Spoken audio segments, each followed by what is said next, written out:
বিদেশি নববর্ষে কল্পতরু হলেন শ্রীরামকৃষ্ণ। মানে ওই 1 জানুয়ারি 1886, সে তো ইংলিশ নিউ ইয়ার।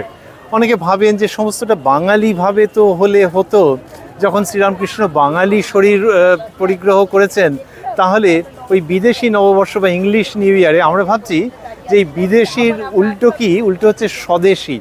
তাহলে বিদেশি নববর্ষে যে শ্রীরামকৃষ্ণ বললেন আশীর্বাদ করি তোমাদের চৈতন্য হোক, এই চৈতন্য কথাটিকে তিনি খুব নির্দিষ্ট অর্থে ব্যবহার করেছেন। কিন্তু তিনি বলেছেন যে মানুষ আর মানহুস, যে মানহুস তারই মানুষ জন্ম সার্থক, এবং মানহুসকে যার চৈতন্য হয়েছে, যে বুঝেছে যে এই জগতে ঈশ্বরই সত্য এবং নিত্য, বাকি সব অনিত্য। সেই শ্রীরামকৃষ্ণ যখন চৈতন্যের আশীর্বাদ করছেন, তার মানে আসলে তিনি মানুষকে মানহুস হওয়ার আশীর্বাদ করছেন এবং তার নিজস্ব যে স্বরূপ সেইখানে প্রত্যাবর্তনের আশীর্বাদ করছেন। এইখান থেকে যদি ভাবি যে বিদেশ বিদেশ আর নয়, স্বদেশ, তাহলে এই স্বদেশ, এবং সেইখান থেকে আমরা ভাবছি যে নিজের দেশ যেমন, আরও কাছাকাছির কনসেপ্ট কি, আরও কাছাকাছির ধারণা হচ্ছে নিজের নিকেতন।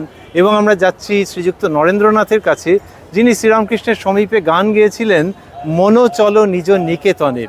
সংসার ও বিদেশে বিদেশির বেশে ভ্রম কেন অকারণে, মনো চলো নিজ নিকেতনে।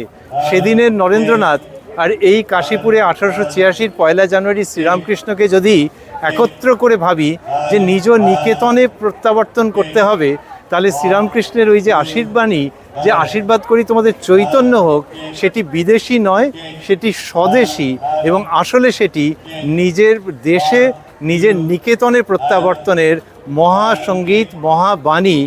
আশীর্বাদ করি তোমাদের চৈতন্য হোক, এই কথাটি যেখানে শেষ হচ্ছে সেইখানেই যেন গানের সুরে সুরে আমরা মেলাতে পারি মনো চলো নিজ নিকেতনে।